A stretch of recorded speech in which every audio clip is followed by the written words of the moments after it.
Your mind is not just a tool. It is the battlefield, the sanctuary, and the compass all at once. In a world flooded with distractions, from blinking notifications to endless scrolling, your mind is the only place that can't be switched off or upgraded with a software patch. When you strip away the noise, when the lights are off, and it's just you, your mind is all you've got. You don't get to Google your way out of heartbreak. You can't scroll past loss. There's no app to navigate grief. You have to sit with it, face it, and eventually own it. Because here's the truth. There are 24 hours in a day, and no matter how many friends you have, how full your schedule is, you spend most of those hours with your own thoughts. And those thoughts, they will test you. They'll question your worth, your strength, your path. They'll whisper fear, scream doubt, and if you let them run wild, they'll steer you off course before you even realize you've drifted. But the moment you decide, I am the voice, not the echo, that's when everything changes. See, we often think freedom is about doing whatever we want, but real freedom is the ability to choose your reaction, to discipline your thoughts, to command your own inner world when everything outside is chaos. No one taught me how to do this. No one handed me a map. All I had was one raw belief. Keep going. Not try your best, not give it a shot, but keep going until the mind bends, not breaks. I used to tell myself, I don't understand this. I'll never get it. But I kept repeating, rewriting, rereading, until the mind stopped resisting and started adapting. Repetition is not failure. Repetition is reprogramming. I couldn't focus. I trained. I couldn't swim. I showed up anyway. Not once. Not twice. Every single time I failed, I returned. That's what the ancient Stoics knew. The obstacle is not the enemy. The obstacle is the path. And slowly your mind learns. Oh, we're not quitting. Okay. And it stops fighting you and starts fighting with you. The human mind is more malleable than we give it credit for. It doesn't want comfort. It wants clarity. It wants direction. When I was at my lowest, it wasn't pain that scared me. It was accepting that pain might be all there ever was. But I learned something critical. If you give your mind no exit, it builds a door. This became my new normal. Struggle wasn't something to escape. It was where I lived. And when suffering is no longer optional, it becomes manageable. You get better at pain, not because it hurts less, but because you stop fearing it. People ask me, how did you keep going? I tell them, I became the environment. You're not a visitor to adversity. You are a resident. You own it. You make suffering your training ground. You become the blacksmith. And every setback is fire and hammer. I duct-taped my motivation together with tiny moments of willpower. And I showed up again, and again, and again. When others saw brokenness, I saw a reason to rebuild. That's when the mind goes silent. No more excuses. No more self-pity. Only effort. Only now. And here's the thing. If you wait to feel strong before you act, you'll wait forever. You act first. You show up with trembling hands and shaking knees. You run, even if it's a limp. Because every time you return to the fight, even in pieces, you teach your brain, this is who we are now. You don't rise to the level of your hopes. You fall to the level of your habits. And if your habit is resilience, then your foundation is unshakable. People say, don't be so hard on yourself. But I say, be honest with yourself. Hold yourself to the version of you that you're proud of, not the one that's convenient. Because the truth is, most of us live at 40% of our potential. We plateau the second it gets uncomfortable. But discomfort isn't a sign to stop. It's the sign that you're finally doing something real. You will never know your limits until you go past them. And when you do, you discover something deep, something primal, that core beneath everything, the part of you that doesn't give up, not out of rage, not out of revenge, but because you decided that giving up is no longer in your vocabulary. When you stop bargaining with your mind, it stops resisting. When you commit fully, it obeys. And the beauty of it, you don't need to be the strongest or the smartest. You just need to be the most relentless. So if you're still breathing, if your heart's still beating, you're not done. You're just getting started. There comes a point where discipline becomes devotion, not to perfection, not to applause, but to the process itself. You no longer chase motivation like a spark. You build your own fire. One habit, one hard choice, one honest hour at a time.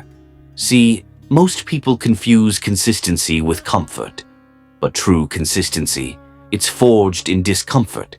It's what you do after the emotion wears off, after the crowd stops clapping, after no one is watching. That's the sacred space. That's where the transformation happens.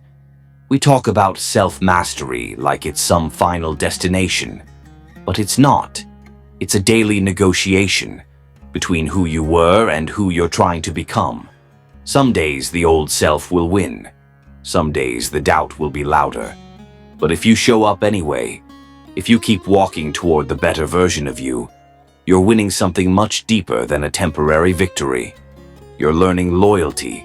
Loyalty to the person you've promised yourself you'll be. The world will tempt you to break that promise. Comfort will whisper. Distraction will sing. But integrity is silent. It shows up when it's inconvenient. It stays when it's hard. It doesn't need permission or validation or applause. Your greatest competition isn't someone out there. It's the moment when your current self tries to talk you out of growing, when it says, just this once. Take the easy way. No one will know. But you'll know. You'll know whether you honored the battle or bowed to it. That's the thing about self-respect. It can't be bought. It's earned in solitude, in silence, in the 1,000 invisible decisions that shape the architecture of your character. We think strength is loud, but real strength is quiet. It doesn't broadcast, it builds. Day by day, in the background of your life, your choices are stacking, either building the person you admire or burying them beneath excuses. You don't need to overhaul your life in a single day. You just need to win the next hour, then the next one. That's how giants are built, brick by brick, moment by moment. And when failure comes, because it will, don't flinch. Failure is just feedback in disguise. It's not there to shame you. It's there to shape you. You're not supposed to be unbreakable. You're supposed to be unshakable. Resilience isn't about never falling. It's about rising faster than you fall, with more wisdom, more clarity, and more refusal to quit. So no, you don't need to be perfect. You don't need to have all the answers. But you do need one thing, an unshakable decision. I will not betray my potential. Not today, not tomorrow, not ever. Mastery begins when excuses end.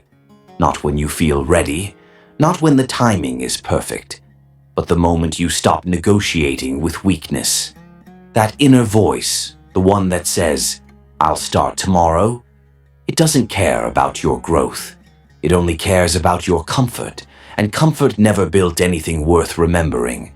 Growth is uncomfortable. It challenges your stories. It questions your limits. It breaks what no longer serves you. And in that breaking, you're rebuilt. Stronger, wiser, clearer. See, most people are addicted to the illusion of progress. They read, they plan, they talk, but they don't act, they don't execute. Because execution is where the real risk lives. That's where failure hides. That's where accountability breathes. But if you want real transformation, you've got to get in the arena, where the hits are real, where the mirrors don't lie. Because out there in the grind, in the struggle, You meet the raw version of yourself, not the filtered one, not the curated one, the one that bleeds and still keeps swinging. People want change without challenge, progress without pressure, results without resistance. But pressure is the price of evolution. Resistance is the gym of the mind. Without them, there's no edge, no growth, no story worth telling. And what is life without a story? You were not born to drift. You were built to direct, to lead your thoughts, to captain your soul, to rise every time life tries to bury you under its weight. And when it gets dark, because it will, you don't pray for the light. You become it. You hold the line. You stand firm. You remember who you said you'd be. Because that's what commitment is. Choosing yourself again and again, even when the world gives you every reason not to. Even when the doubts scream louder than your discipline. Even when the old version of you begs for comfort. You say no. You say, I came here to become unrecognizable, to shatter the ceiling I once called reality, to become the person I used to admire from a distance.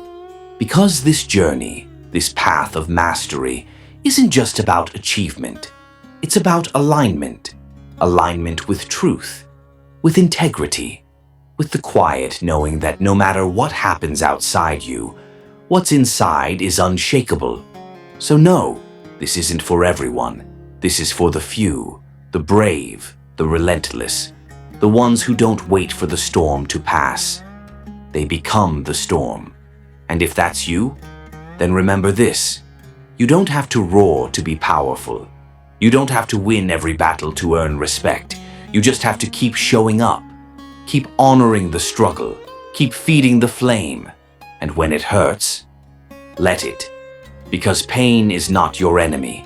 It's your initiation. And once you've walked through it, once you've faced it without flinching, you'll realize you were never fragile. You were just unfinished. And now you rise.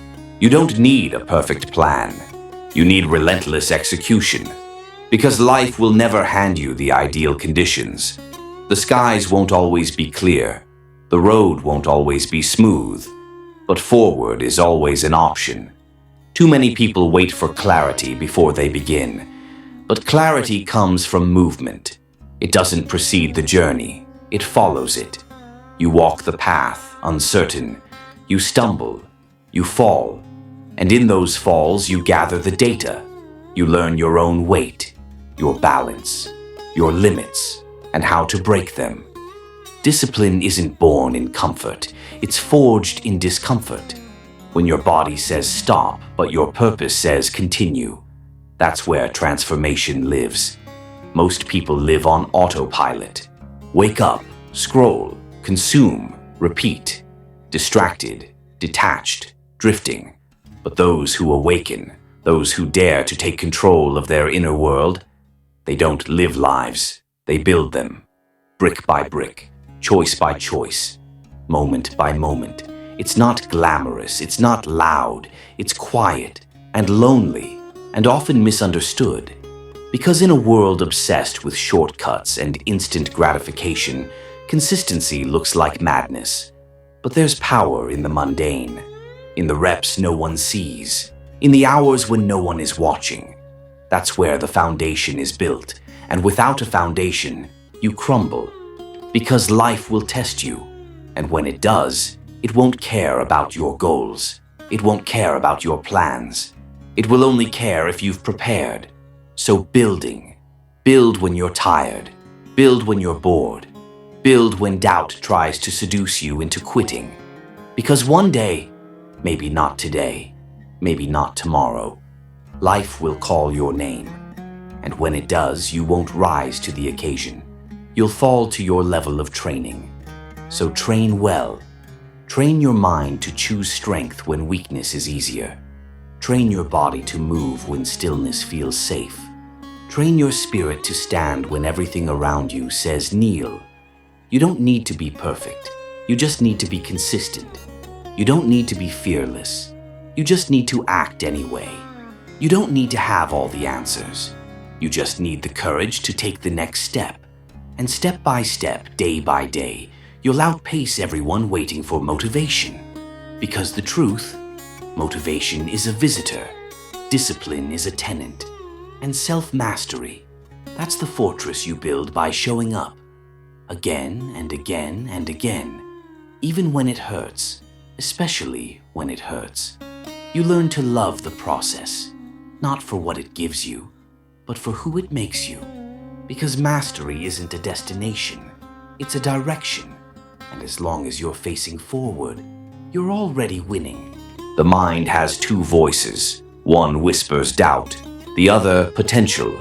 And every day you choose which one gets the microphone. See, mastery doesn't come from silencing fear. It comes from walking beside it, acknowledging its presence, but refusing to obey its commands. Because courage is not the absence of fear. It's the refusal to let fear write your story. So many people wait. They wait for permission, for certainty, for the perfect timing. But the truth is, no one is coming to hand you your potential. You have to claim it, carve it, craft it. There's no elevator to greatness, only stairs. And every step demands effort. You'll sweat, you'll sacrifice, you'll question everything. But you'll also become someone you never thought possible. Not because the world changed, but because you did. The battlefield is internal, not out there in the noise and chaos, but right here, in your choices, your focus, your self-talk. It's easy to point fingers, blame circumstance, blame upbringing, blame timing. But ownership is freedom. Because the moment you take responsibility, you take power. You stop waiting for the world to adjust, and instead you adjust yourself to the world. You become the constant, the one who doesn't flinch when storms come, the one who doesn't bend when pressure rises. Because you've been tempered by fire, you've trained in silence. And now you're unshakable. People ask, how do I become mentally tough? You start by doing hard things, not because they're impressive, but because they're necessary. You put down the phone, you pick up the discipline, you embrace boredom, you lean into discomfort, and slowly you rewire the machine. You replace distraction with direction. You swap comfort for clarity. You exchange the temporary high for permanent growth. And it's not easy, it's not sexy, it's not shareable, but it's real. And in the end, that's what matters, because the world is filled with people who almost tried, who almost changed, who almost lived differently. Don't be one of them. Be the one who shows up, even on the days when nothing makes sense, even on the days when the mind says quit. Because your legacy isn't built in loud moments, it's built in quiet hours, the early mornings, the lonely nights, the 1,000 invisible choices. That's where self-mastery lives, in the decision to rise, again, and again, and again, until rising is no longer a decision. It's who you are. You've come this far, not because the path was easy, but because you made a decision to keep moving. And now, standing here, you realize something profound. The person you were when this journey began no longer exists. You've been reshaped, not by comfort, but by confrontation, not by avoiding the storm, but by walking straight into it. You faced your fear, sat with your pain, listened to your doubts, and still kept going. That's not weakness. That's not stubbornness. That's transformation. Self-mastery is not a destination. It's a way of being. A quiet discipline that whispers, I don't need to prove anything. I just need to be true. True to your effort, true to your vision, true to your inner standard. Because in the end, mastery is not about conquering the world. It's about commanding yourself, not in loud declarations, but in small, consistent acts of alignment. Waking up when it's easier to stay in bed, holding your tongue when ego wants to speak, taking the next step when doubt tells you to stop. That's the work. And that work, that's what builds a foundation nothing can shake. Because storms will come, seasons will change, people will disappoint. But when you've trained the mind, when you've forged your identity in struggle, nothing can take that from you. You stop needing motivation. You start relying on discipline. You stop waiting to feel ready. You start trusting your momentum. You stop asking, "Can I do this?" and start declaring, "I was built for this." And as the noise fades, as the world spins with its endless distractions, you find clarity in one simple truth. You don't rise to the level of your goals. You fall to the level of your systems. And if your system is strong, if your values are clear, your habits are sharp, your heart is all in, there is no version of life where you don't win. Because you no longer chase greatness, you carry it. It's in how you speak, how you walk, how you show up for yourself, even when no one is watching. That's what makes you unstoppable. So here we are, not at the end, but at the beginning of who you were always meant to become.